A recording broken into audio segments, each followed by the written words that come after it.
September is Sickle Cell Awareness Month, and my guest is Vesha Jaimson, and she is with the James R. Clark Sickle Cell Memorial Foundation. And just want to welcome you to the show. Hi there. Hi, thank you for having me. You guys usually have a walk this time of year, and due to COVID reasons, I would imagine you're postponing. So we'll talk about the new date and also something that will pretty much replace the walk in terms of being able to support you. But first, if you would, tell everybody what sickle cell is. Absolutely. Sickle cell is actually a blood disorder of the red blood cells. Normally, we would have nice, round, and soft, supple blood cells, but when someone has sickle cell disease, they tend to form crescent-shaped or blood cells shaped like a sickle. So what happens is when those cells try to travel through the bloodstream, they end up getting trapped a lot of times, and that can cause excruciating pain. If you think about like you're going down the interstate and all of a sudden traffic comes to a standstill, well, as painful as that is, that kind of resembles what happens in someone who has a sickle cell crisis. Because of those abnormally shaped blood cells, they don't flow as freely through the bloodstream, also because they're hard, rigid, and sticky. So a lot of times patients tend to have pain crisis, and pain is actually the hallmark of this disease. Okay. All right. Now, let's go ahead and talk about the walk that was to happen this month, but being pushed back because of COVID. So what is the new date?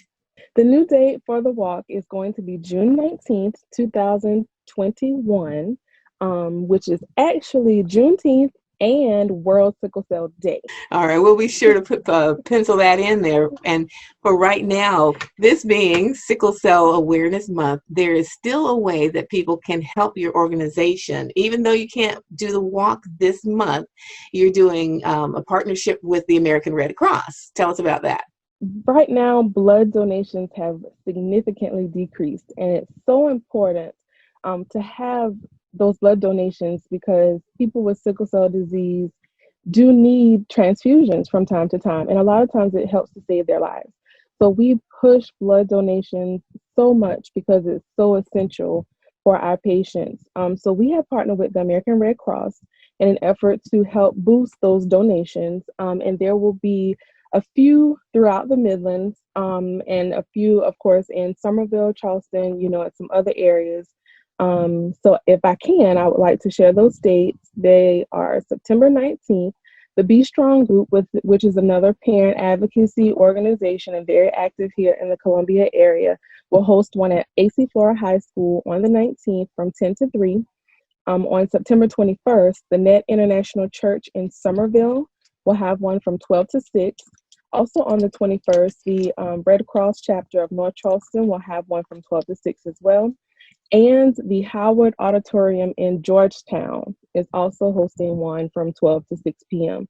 So these are just a few opportunities that people can come out and support Sickle Cell Awareness Month and also give blood and help save some lives. Now, with COVID, there's going to be the question of whether or not this is safe to donate blood, but I'm sure they have gone through safety measures to make sure that it will be safe to donate blood, right? Yes, ma'am. Absolutely. The American Red Cross has definitely assured us that they will be practicing all safety measures and taking all precautions. So even at the site, there'll still be the social distancing. 6 feet apart will be required, as well as masks.